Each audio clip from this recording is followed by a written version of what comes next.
Born in Brookfield, Missouri on the 12th of July 1892, Don Forrester Pratt graduated from the University of Wisconsin-Madison in 1917.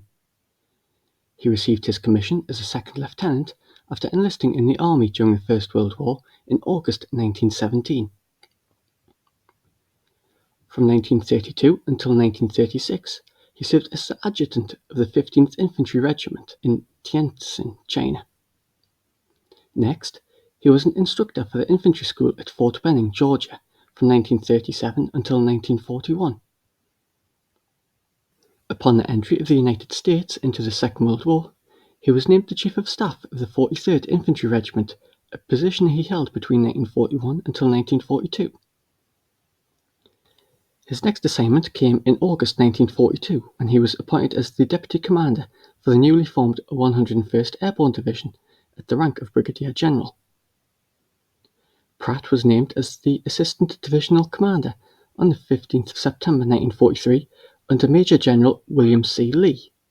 Stationed near the town of Newbury in England, on the 9th of February 1944, Lee suffered a major heart attack.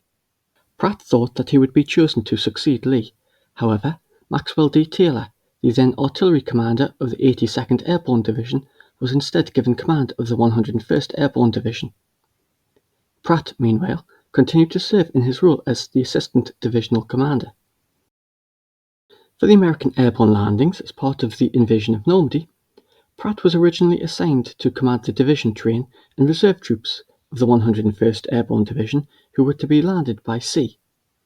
Unhappy with this, he received permission to land with a force of Waco gliders assigned to Mission Chicago, the first American glider assault during the invasion. Pratt flew as a passenger along with his aide, First Lieutenant Lee John May, in the lead glider, a quickly substituted Waco glider with a bolt-on Griswold nose protection device painted to represent the Fighting Falcon. The original Fighting Falcon was moved to position 45 in the serial. The Fighting Falcon was a Waco glider which had been paid for by war bond funds raised by the students of Greenville, Michigan, who intended to raise $17,000, the cost of one glider. However, they ended up raising a total of over $72,000. Piloted by Lieutenant Colonel Mike Murphy, the senior glider pilot of 9 Troop Carrier Command, and Second Lieutenant John M. Butler, the glider came down in its designated landing zone E, 2 miles west of Sainte-Marie-du-Mont in Normandy between 03:45 and 0400 hours on the 6th of June.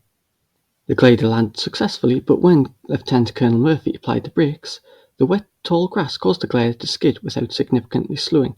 Subsequently, the glider overran the landing zone and crashed into a hedgerow along with a line of 40-foot-tall poplar trees. Murphy suffered severe injuries, breaking both of his legs, and suffered from one compound fracture. A tree limb impaled through the co-pilot side of the cockpit killed Butler.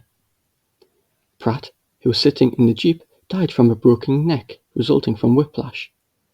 The Jeep had not been chained, but was instead tied down with nylon rope and did not break loose.